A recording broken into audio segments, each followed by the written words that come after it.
कार्रवाई केवल अवैध अतिक्रमण पर की जाती है।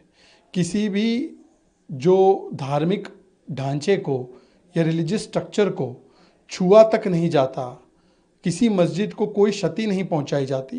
फिर भी हमारे देश में एक जमात बन चुकी है जिसका नाम है बीबीसी, भड़काऊ भाईजान कमेटी। और ये भड़काऊ भाईजान कमेटी का काम ही ये है कि वो जाकर लोगों को भड़काते हैं, बहकाते हैं और चिल्लाने लगते हैं और जो अवैध कार्य है उसमें समर्थन देते हैं।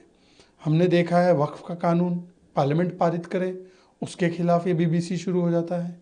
सीए का कानून पार्लियामेंट पारित करे, सुप्रीम कोर्ट उस पर मोहर लगाए, ये बीबीसी शुरू हो जाता है। जब सुप्रीम कोर्ट उमर खालिद शर्जील को बेल ना दे तो ये नारे लगाते हैं, देशद्रोही नारे लगाते हैं, सुप्रीम कोर्ट को गालियां देते हैं। और अब हमने देखा कि कैसे एक समाजवादी पार्टी के सांसद भी इस बीबीसी का हिस्सा बनते हैं और भड़काते हैं, बहकाते हैं, चिल्लाते हैं। ये वही सांसद है जिन्होंने एक बार कहा था दिल्ली टेरर ब्लास्ट के लोगों को कवर फायर देते हुए कि जिहाद होगा जब तक जुल्म होगा।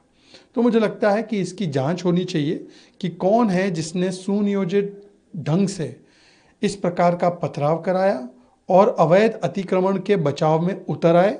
ऐसे लोगों पर भी चिन्हित करके मुझे उम्मीद है दिल्ली पुलिस पूरी कार्रवाई करेगी। देखिए, जिस प्रकार से सुप्रीम कोर्ट का फैसला आया उमर खालिद और शर्जील इमाम को बेल डिनाई करते हुए, हमारे देश में एक चीको सिस्टम है जो न्यूयॉर्क से लेकर न्यू दिल्ली तक और अब बंगाल तक लगातार चीख रहा है। पृथ्वीराज चौहान, वृद्धा करात, हुसैन दलवाई के बाद अब महुआ मोइत्रा ने एक कदम आगे बढ़कर सुप्रीम कोर्ट को अनाप शनाप और प्रोवोकेटिव स्टेटमेंट्स देकर टारगेट किया है। और जैसे उमर खालिद कोई नेल्सन मंडेला है, ये वही उमर खालिद है जो बोलता है कि भारत ऑक्यूपाई कर रहा है कश्मीर को। ये वही उमर खालिद है जो बुरहान वानी को यूलोजाइज करता है। ये वही शर्जील इमाम है जो चिकन नेक काटने की बात करता है। तो आज टीएमसी ये बता रही है कि उनके लिए माँ माटी मानुष नहीं। पहले तो ये बाबरी के साथ थे, फिर भारी घुसपैठिए के साथ हो गए और अब बमबाज और आतंकवादी भी जो है उनके पक्ष में बोलने लग गए हैं। पर ये पूरा इंडिया अलायंस का ये जो चीखो सिस्टम है, ये कभी अफजल गुरु के लिए चीखते हैं, कभी याकूब के लिए चीखते हैं, कभी नक्सलियों के लिए चीखते हैं, कभी बाटला हाउस एनकाउंटर के आतंकियों के लिए चीखते हैं। इनका काम ही ये है कि देश विरोधी टुकड़े टुकड़े गैंग के लिए ये अर्बन नक्सल की तरह पेश होकर चीखने लगते हैं। Sir, AIADM NDA for the 2026 Tamil Nadu Assembly elections, he calls it a winning and natural combination.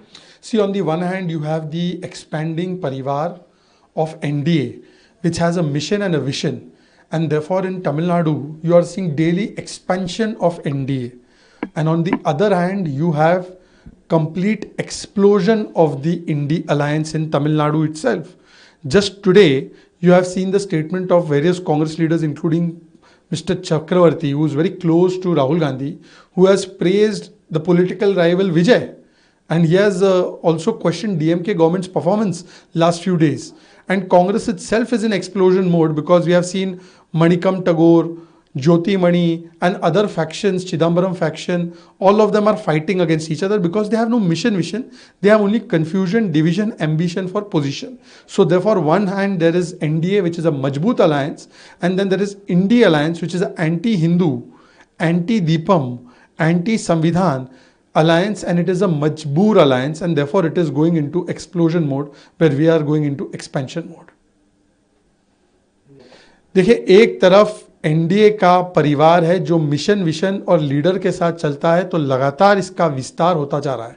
Tamil Nadu में भी आपने देखा कि कैसे हमारा परिवार का विस्तार हो रहा है क्योंकि हमारे पास मिशन और विशन है तमिलनाडु के लिए। और दूसरी तरफ इंडी अलायंस है जिनके पास कोई मिशन विशन नहीं, केवल कन्फ्यूजन है, डिवीजन है, और इसीलिए इनका विस्तार नहीं, इनके अंदर ही विस्फोट होते जा रहा है।